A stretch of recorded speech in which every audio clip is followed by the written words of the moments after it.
Hi there everybody at Dymocks and Dymocks book lovers. Matthew Reilly here.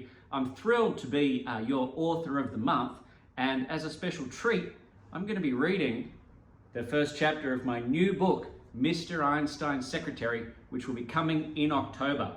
So without any further ado, let's go. Few are aware that the Nazis put a price on Einstein's head.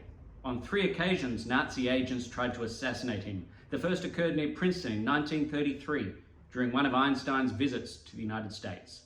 From Einstein by Thomas McMahon. Ewing Township County Jail, Trenton, New Jersey, February 12, 1933, 3:05 a.m. The 2 American cops guarding me looked at me in total confusion. It was hard to know what they made of me. A skinny 31-year-old German woman in a sundress with blood on her forehead and her hands tightly cuffed. "Please," I said, "if you'll just call Mr. Einstein, Mr. Albert Einstein, he'll explain everything." "You think we're stupid, lady?" the fatter of the 2 policemen said. "If you know Albert Einstein, then I'm having dinner tonight with Franklin Roosevelt." I didn't know what to do. In all the commotion at Princeton, Einstein had been whisked away by Agent Kessler's people from the Treasury Department, and I didn't have the first clue where they'd taken him. I had been brought here to a cold grey holding cell in the local county jail with the 2 assassins. At that very moment, the 2 would-be killers of Einstein were in the cell next to mine, separated from me by a dozen iron bars. If officials from the German embassy, Nazi appointees, got here before the Treasury people did, the 2 National Socialist killers would vanish into the night, jump a ship to Europe, and never be seen again. "All right," I said, "call Special Agent Dan Kessler, of the Department of the Treasury. He'll tell you everything." The 2 cops stared blankly at me. "Don't you worry, honey," one of them said. "We've called someone all right. You'll meet some nice federal agents before this is all over, you damned Kraut assassin." I sighed and turned away. I could see how it looked. Even though I'd lived in America for years, I still had a German inflection to my speech. And here I was, with 2 real German spies who had tried to kill Albert Einstein during a visit to Princeton University. And I had no way to prove my innocence. 30 minutes later, a man in a US Army uniform and claiming to be from Army intelligence came to my cell and proceeded to interrogate me on and off in a windowless back room for the next day and a half. As he did, 2 armed Army troopers guarded the door.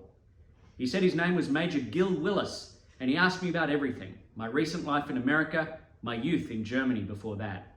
When I implored him to call Einstein, which I did many times, he just said he'd get to that when the time was right. And then, after 36 hours of answering his questions, shouts from the outer reception area made my interrogator spin, and bang! The door swung open and in rushed Einstein, followed by Special Agent Kessler. "Where is she?" Einstein called before he saw me and rushed to my side, sweeping me up in his arms in a huge hug of relief. "Oh, Hannah, my dear, are you all right?" He touched the cut on my forehead. "Are you hurt?" "I'm fine," I said. "It's just a scratch." My interrogator sat there, speechless. The local policeman in the hallway outside stared slack-jawed at the most famous scientist in the world. In their minds, they had more chance of flying to the moon than meeting Albert Einstein, and yet here he was, the great man himself, in that small police station, embracing me. Then, to their even greater shock, he addressed them. "Gentlemen, please get these handcuffs off her." Stunned into silence, my interrogator unfastened the handcuffs around my wrists and took a step back. I stood from my chair. "Good God, you're freezing," Einstein said, throwing his overcoat around me. "I tried to tell them," I said. "I told them to call you, sir, but they wouldn't. They didn't." Agent Kessler shot Major Willis a look. "Did she? Come on, Hannah, let's get you out of here." Led by Kessler, Einstein guided me out of the concrete-walled room, draped in his overcoat, with one arm wrapped protectively around my shoulders. He stopped in the doorway, turned to Major Willis. "You should be giving this young woman a medal. She saved my life. She threw herself into the assassins when they tried to pull me into their truck." It was then that Major Willis found his voice. But sir, who is she?" Einstein said, "She is my secretary." And that's the first chapter of my new book, Mr. Einstein's Secretary, coming in October.